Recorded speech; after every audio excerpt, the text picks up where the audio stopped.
We have been going over the 5 remembrances for the last 5 weeks. The 5 remembrances that the Buddha gives us that we should reflect on every single day. So we are up to the 5th remembrance, which is, my actions are my only true belongings. I cannot escape the consequences of my actions. My actions are the ground upon which I stand. So what the Buddha is saying here is that our thoughts, our speech, our actions, everything that we are thinking and saying and doing is having a direct effect on this one here. That the consequences of my actions are in fact my continuum.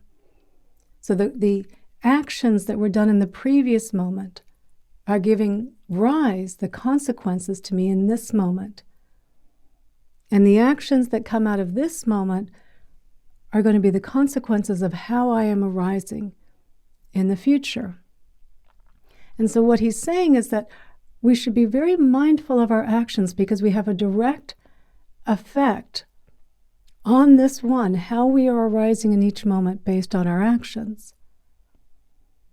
So if I eat a giant bag of potato chips, I'm the one that's going to feel sick, not Peter, not Neda. Meredith is going to feel the repercussions of that. If I drink a big cup of coffee before I go to bed, I am the one that's not going to be able to fall asleep, not Annalise, not Emma, that it's going to have an effect here. So in one sense, this is very straightforward, it's very simple. What you sow is what you reap. And this isn't revolutionary. This isn't a revolutionary idea for any of us. But again and again, we reach for the chips versus the apple, or the iPhone versus the book, or Netflix versus meditating. Again and again, we keep reaching for the things that aren't actually bringing us what we want. And so what is important for us to understand is that while our actions are directly affecting each one of us, we are not living in a closed system. While each of us appears independent, solid, arising independently, but in fact this is not reality. That each of us is arising based on trillions of previous causes and conditions, and arising right now based on each other. The words that are coming out of this mouth having an effect on you. The comments that you send in having an effect back here, that you are here and I see your avatar going across, having an effect here. And so there's a lot, particularly in a Sangha. We've been meeting here for a while. We know there's a lot of kindness, there's a lot of compassion. There's a lot of people being vulnerable and sharing what's going on. It's a very safe place for us. So there's a lot of love, there's a lot of compassion in this setting. And so we're all arising based on these conditions. And so the thoughts and the way that we act out of this is all quite pleasant. It feels good, it feels nice. So we like this. But then later, our conditions are going to change. And maybe our conditions are that we're tired and we're stressed. We've been running around and we're hungry. And then in that moment, in our being tired, in our being stressed, in our being hungry, even though we told ourselves that morning, I'm not going to eat the potato chips, I'm not going to go on social media, we find ourselves reaching for the potato chips, reaching for our phones, scrolling through, eating the chips, not even aware of what we're doing, scrolling, not even aware of what we're consuming, not even aware of how these acts are affecting us until it's too late. And we feel horrible. And we think, why did I do that again? I told myself I wasn't going to do this. I understand that when I do these things, I don't feel good. Why do I keep doing these things? And so it feels like there's a bit of a conundrum here with the fifth remembrance. Because the Buddha is telling us, my only true belongings are my actions. I cannot escape the consequences of my actions. Whatever actions are happening here are directly affecting this one. And yet, I am arising based on trillions of other conditions. What other people are doing, what other people are saying. Based on the weather, based on what I ate before, based on my hormones, my biology, based on the culture that I'm living in, based on the values of my culture. That in fact, all of these conditions that I'm arising in are deeply affecting the actions that come out of this one that then have a direct effect back here. And so it kind of feels a little hopeless. Like, what are we going to do? Like we're just being carried along as though there's nothing we can do to change the course, to change the direction. Because apparently I'm just the sum of all of these conditions and then the habits here. That's all that I am. And so it can feel kind of helpless, like there's not a lot we can do. But then we've tried many times. We think, we pretend and we think we have free will, or that we can use our willpower, our determination. That no, in fact, next week, next Wednesday, New Year's Day, how many people will be trying to make change, all of a sudden saying, you know what, no more cakes and cookies, only, kale and blueberries from here on out, right? No more staying up late, no more watching Netflix, YouTube. I'm going to meditate at night. I'm going to go to bed early. I'm going to get up in the morning and go to the gym. I'm going to meditate before I go to work, right? We have all these grand ideas about all of these changes that we're going to make. And some people make it through the whole day with those changes. Most don't. Some people make it a few days. Some people make it a few weeks. Not all of the changes. Maybe the gym, maybe the meditation, maybe those two things stuck. But the social media starts creeping back in. Maybe some of the potato chips starts creeping back in. The news starts creeping back in. Because the conditioning of our habits is so strong.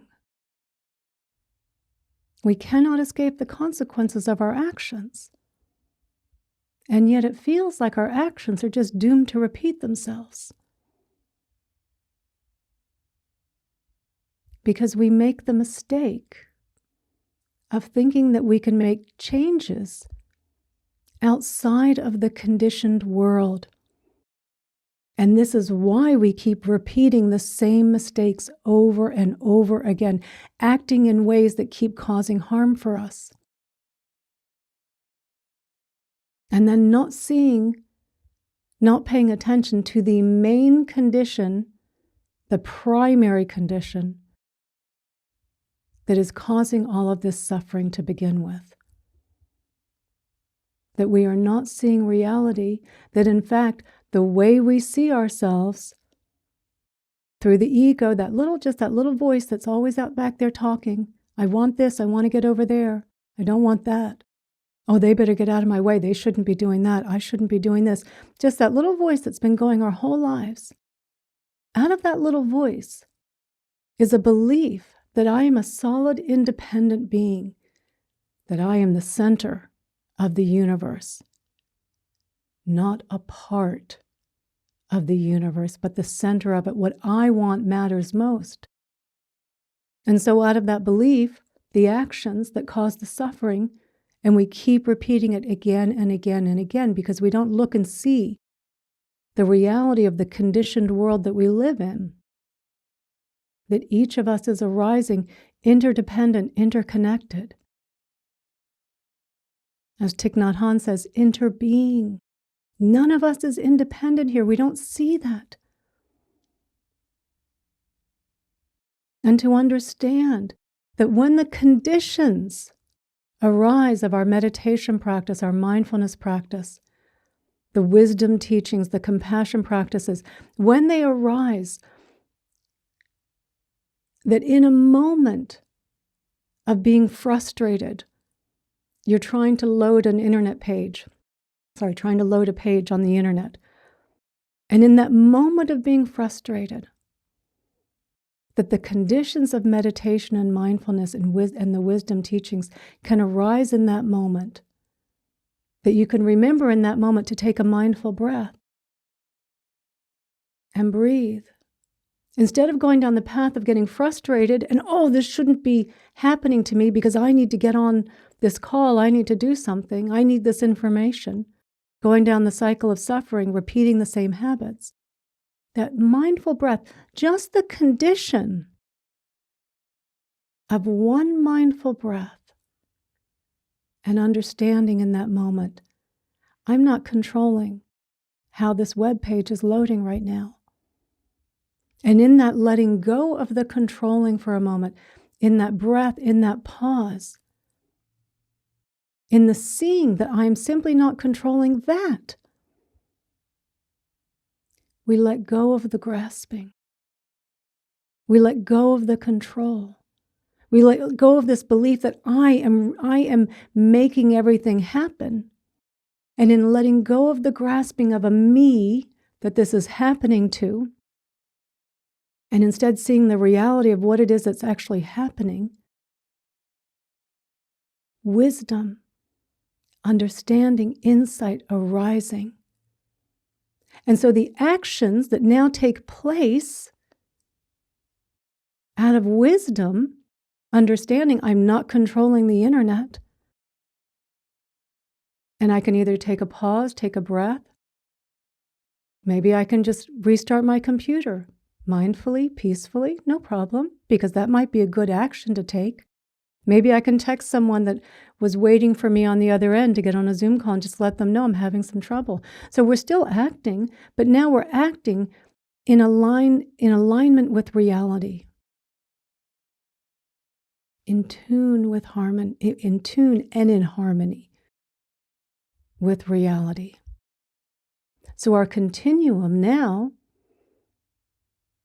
because we are the continuum of our actions, is we're more peaceful, we're more at ease, we're more equanimous. Because the actions that took place were coming out of wisdom instead of grasping. And we say that we want to flow with life. We see all the little memes about it, the bumper stickers, the t-shirts, let it go and flow. And we all say, this is what I want. I want to let it go and I want to flow. But we're seeing the letting it go. We're not seeing the letting it go part. We're seeing the flowing part as though it's being viewed through our ego, through the grasping. Yeah, I'll flow as long as everything's going my way. As long as I'm getting what I want. As long as no one's bothering me. As long as I'm not getting what I don't want. Sure, that's how I want to flow. Right? And that's how we take this teaching, how we take the fifth remembrance at a very superficial level, right? Where we start to think, well, if I just do good things, then good things will happen, right? I'm the consequences of my actions. So if I just do good things, only good things will happen. If I'm kind to people, people will only be kind to me. If I'm generous and I donate and I give of my time, then I will receive in an abundance back. And it looks kind of good on the outside, but it's still grasping. It's still trying to control an outcome. And then inevitably that wrong view of reality meets reality, and someone is unkind to me, and we're like, that shouldn't have happened. I'm being kind. I'm only supposed to receive kindness in return. Right? We get the big bill, we get the flat tire, and we think that wasn't supposed to happen. I'm being generous. I'm doing good things. I'm not supposed to have things like this happen. And so we go right back into our default, into the habit of pushing back and complaining and resisting what's happening. And we're suffering again. Our actions continuing to lead to suffering because we won't let go of control. We keep thinking that we are controlling this. Because we think we are controlling all of this, we think that if I were to let go, then everything would fall apart. And that's terrifying to us. And yet, every time we're having some moment of frustration, of irritation, of judging someone, of judging ourselves, of being stressed, and the conditions arising of just that little condition that you heard it on a Dharma talk earlier, you were reading in a book, you were meditating earlier, and you were thinking about it, right? And you were thinking about the conditions that are more conducive to peace. And like we asked in the meditation, when I ask you that second question, what could you be doing that would move you closer to what it is you most want? And what could you be giving up? And not with the idea of saying, and you must do it, simply that we are planting seeds, that you're being honest with yourself about it, and that you're planting seeds so that in that moment, the right conditions arise, you're frustrated, and you remember, oh yeah, mindful breath, right? Oh yeah, I'll just take this one mindful breath, just that one mindful breath. We bring our attention in and we breathe. The letting go, the grasping falls away. And in its place, wisdom, insight, understanding. We're still here. We haven't fallen apart. We're still talking, still listening, still thinking, still feeling, still planning, doing all of the same things. But our actions are aligned with reality instead of the illusion that I am controlling all of this. So in planning, as we're planning something, we do what we can do. We make the plan. The conditions have arisen, a thought has arisen for a plan to appear. A trip, a business, whatever the plan is, a night out. You're planning all the conditions for it. Great. But then after you're done planning, you recognize, okay, now let's see if this happens. Because I realized from here, all the conditions were for a plan arising.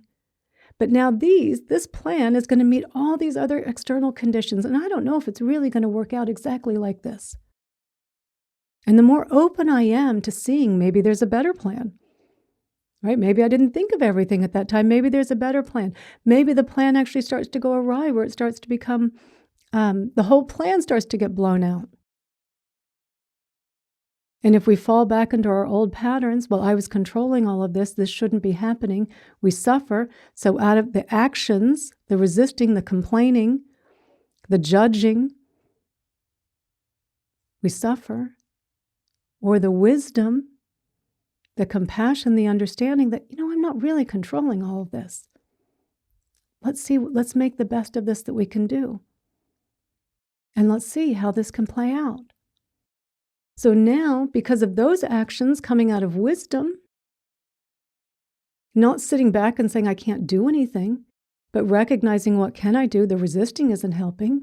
It's only making me suffer. And I'm just trapped back in that cycle of suffering again. But no, still doing something, but in alignment with reality, flowing with reality through letting go of the grasping, letting go of the outcome.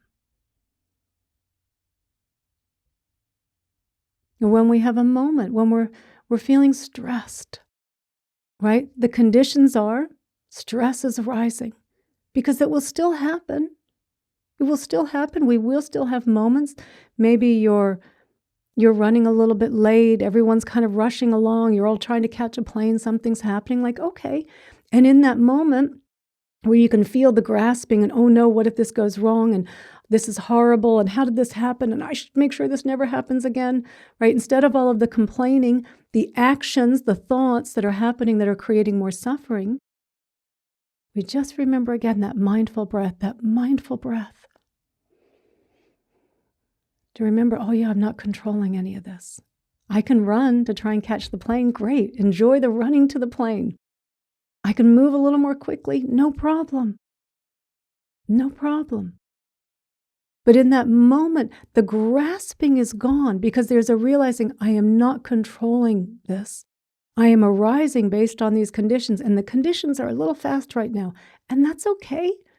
Just go a little faster, because it won't stay like this forever. And so in the letting go of the grasping, we're able to be in the moment and just move with what's happening, flow with what's happening.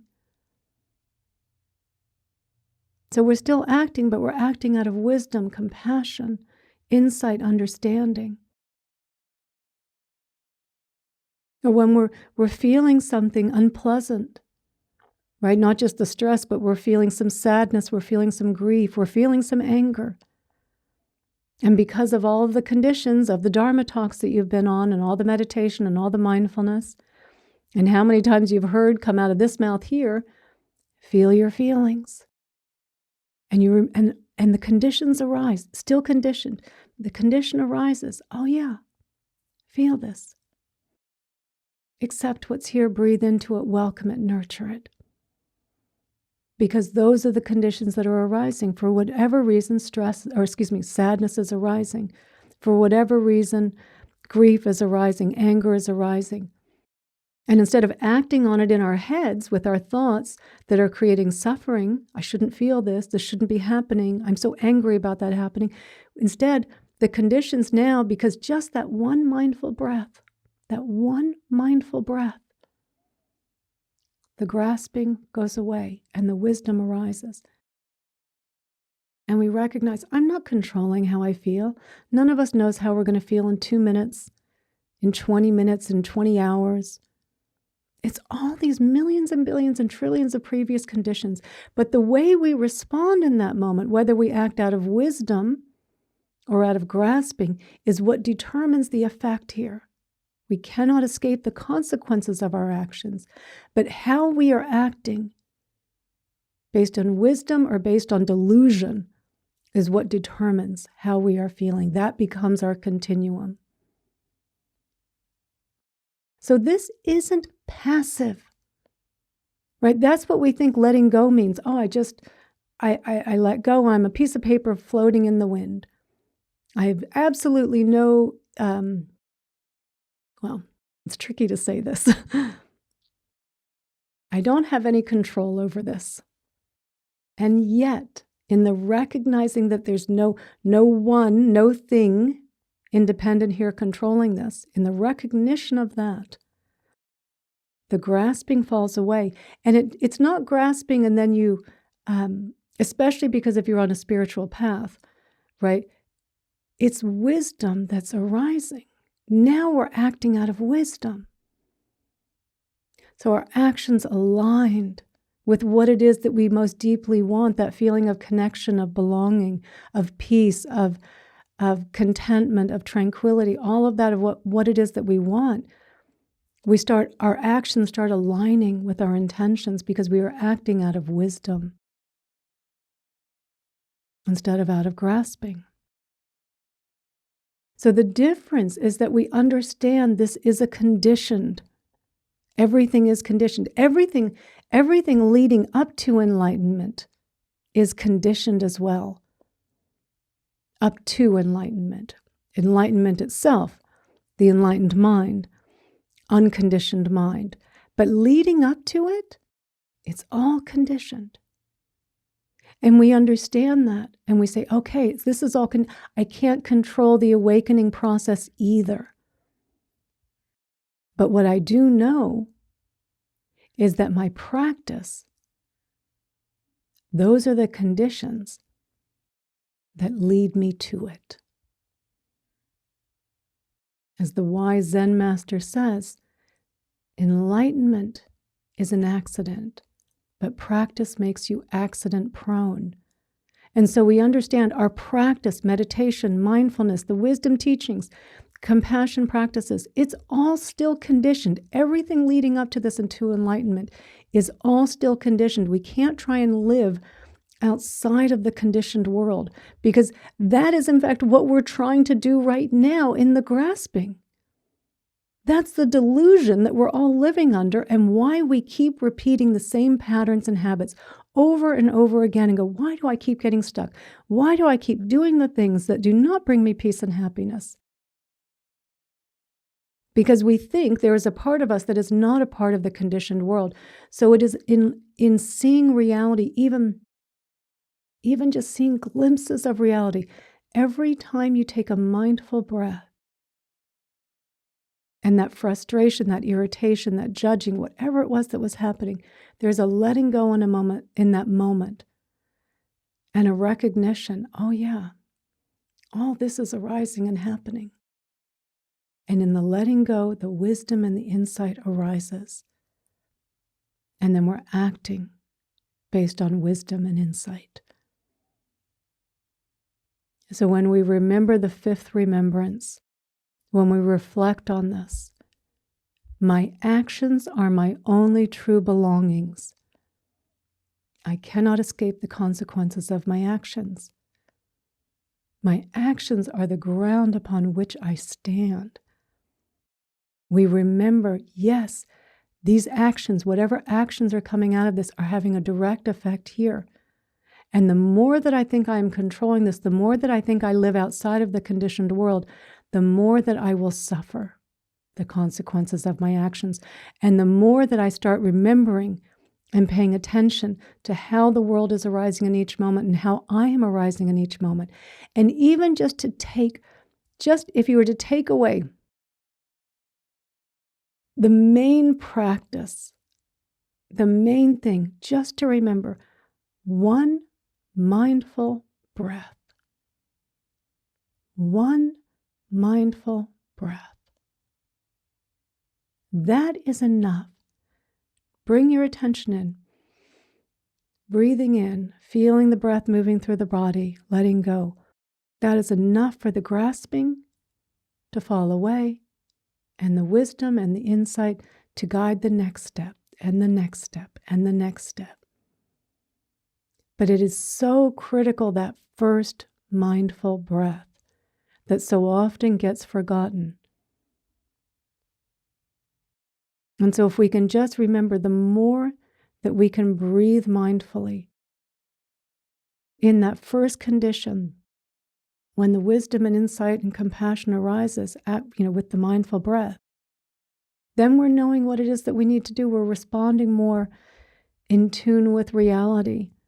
We may even just be recognizing, you know what, I'm just tired. Yeah, I'm starting to judge myself again. I'm starting to doubt myself again. Because even in the awakening process, which is what's happening on the path that's being taught here, it is a gradual path. In the awakening process, as you're seeing reality more and more, you're getting glimpses into reality, you're letting go. Old conditions are still playing out. Old habits are still playing out, but they're playing out under new conditions. And so even if you have this big moment, this aha moment, and you think, oh my gosh, and we have these big insights, and it's feels like everything's been obliterated. And for that moment, those hours, those days, those weeks, it is. But then the conditioning starts to come back up again. To even recognize that and to say, okay, old conditioning is still going to be playing out.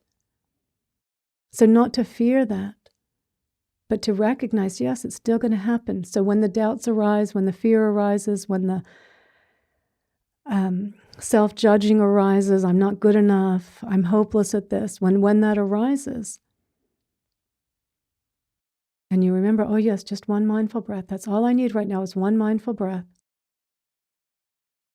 to break the pattern. So then it then turns into 2 mindful breaths and 3 mindful breaths. And as you're breathing mindfully, the grasping falling away, the grasping, I'm a bad practitioner, oh, I doubt myself, I'm not very good at this, all that goes away. And the wisdom that arises, and then you're also the wisdom, and you might be remembering this talk and said, yes, Meredith said this was going to happen. And now you're remembering, now you're again in tune with reality. Yes, this is still going to happen. And I can be okay with this, and I can breathe, and I can feel this. Because those are the conditions that are arising. If for the first 40 years of your life, there was a lot of doubt, a lot of self-judgment, a lot of self-criticism, 10 years on the path isn't going to wipe that away. It's still going to be arising, but it's for you to see that and to realize even in those conditions, That's still conditioned. All this is still conditioned. And I am still the consequences of my actions. And so one mindful breath, and I start going down a different path, because that leads to 2 mindful breaths, to 3 mindful breaths, and we're no longer grasping, we're no longer having aversion for the unpleasant thoughts, feelings, and emotions that are arising. We're like, oh yes, this too, no problem. No problem. Let me breathe, let me be with this, and it moves through us. And so the consequences of our actions in that moment are not more suffering, are not more delusion, not more ignorance. It's wisdom. And it is compassion. Compassion is being with pain, right? Compassion is feeling it, not hiding from it. It's welcoming it. It's opening our hearts with kindness to what it is that we're experiencing. And then those conditions, because of the consequences of those actions, right, that becomes our continuum. Because we truly are, as the Buddha said, our only true belongings are our actions. That is the only thing that has this direct effect right back here. Still has an effect on others as well, because all this is meshing together. But it's having this direct effect here. And the more that we can get in tune with reality, this isn't about, or we don't want to take this teaching at a superficial level. We want to take it, what the Buddha is saying, look at reality. Look at how you are arising based on causes and conditions. Look at how the grasping, the causes and conditions of grasping of the ego, conditioned, right? Conditioned in our culture, the values of our culture, making it a superego, right? Just something conditioned. But now these other conditions have come along for everyone that is here on this call or listening to this talk later. The conditions are that you have been brought on a spiritual path. You have the good conditions of being pointed in the right direction of reality, to see what is really going on, to break the cycle of suffering, this pattern of suffering, so that we truly do understand, yes, I am the continuum of my actions. And if my actions are rooted in grasping, I am suffering. If my actions are rooted in reality, I am acting out of wisdom, and I am living more peacefully, more harmoniously. I am flowing with reality. And every single mindful breath that you take is a condition that is leading you closer to enlightenment. Each mindful breath is leading you closer. It's breaking the cycle. Don't minimize that first mindful breath, how powerful it is in that moment of our suffering, of our frustration, of our irritation, of our stress. It's still conditioned, but now the conditions are taking us where we want to go. To live more peacefully, more harmoniously. So the Buddha gave us the 5 remembrances. So we've been going over this the last 5 weeks. Just to recap, the first remembrance. And all of these talks are up on Insight Timer for those of you that are first time here. I am of the nature to grow old. I cannot escape growing old. That we have to accept we're getting old. Don't fight it. That's not reality. I am of the nature to get sick. I cannot escape getting sick. Don't fight it. That is not the nature of reality. To fight it. I am of the nature to die. Every single one of us is impermanent. And the more that we reflect on that, the more that we stop taking for granted each moment, we appreciate each moment, and we recognize what we do in this moment is our continuum, whether in this life or the next one. And the fourth remembrance, which we did last week, everything that is dear to me and everyone that I love is subject to change. I cannot escape being separated from them. And again, something that we find, we don't want to think about because we don't want to feel, we don't want to let the heart open up. But the more that we do that, the more that we appreciate being with those that we love, we don't take it for granted. There is a gift in every single one of these remembrances. And then the fifth remembrance, my actions are my only true belongings. I cannot escape the consequences of my actions. My actions are the ground upon which I stand. Knowing this, our actions are taking place in a conditioned world. Don't think that you are outside the conditioned world and that you are independent and somehow making this happen. That is the whole illusion that is keeping us caught in this cycle of suffering. And recognizing that this is all conditioned and it is all interconnected and interdependent is what allows us to let go of the grasping and start acting out of wisdom and compassion and understanding and insight. And the more that we do that, the more that we recognize our practice is the best condition for waking up. I should say suffering is also a pretty good condition for waking up as well. It's what brought us here. But now, remembering practice, your practice, your practice. Don't spend time lost in your head trying to have a thought-created problem, come up with a thought-created solution. Where's your practice? Where's that mindful breath? Come back to your practice. You're not going to...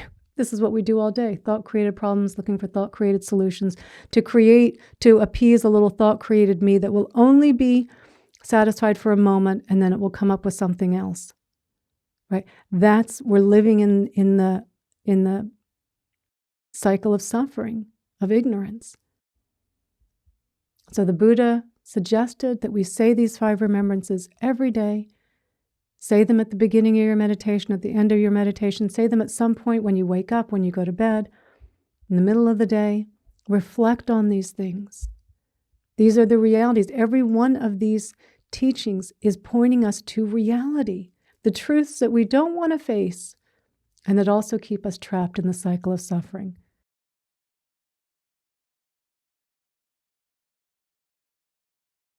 Every single person is capable of seeing this.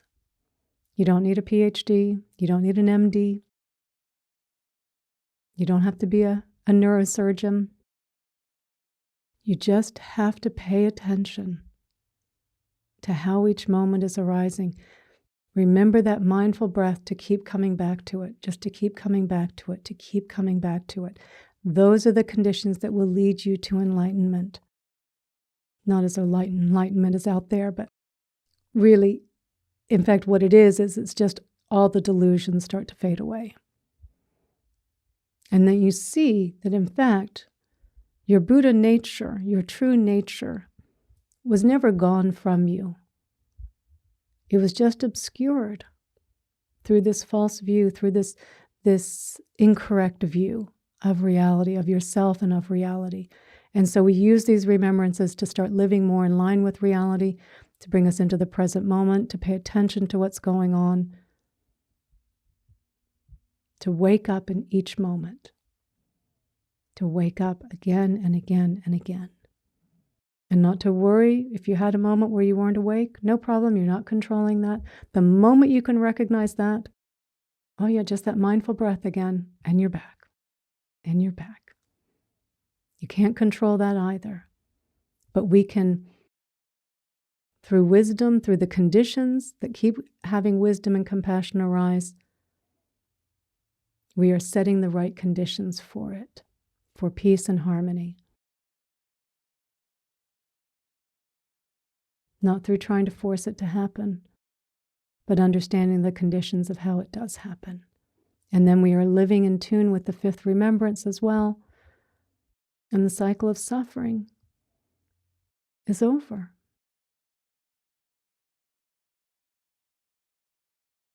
That we can finally live and be happy. Still be here. Nothing happens. You don't disappear. You don't fall apart. You just start living more in tune with reality. more peacefully, more harmoniously.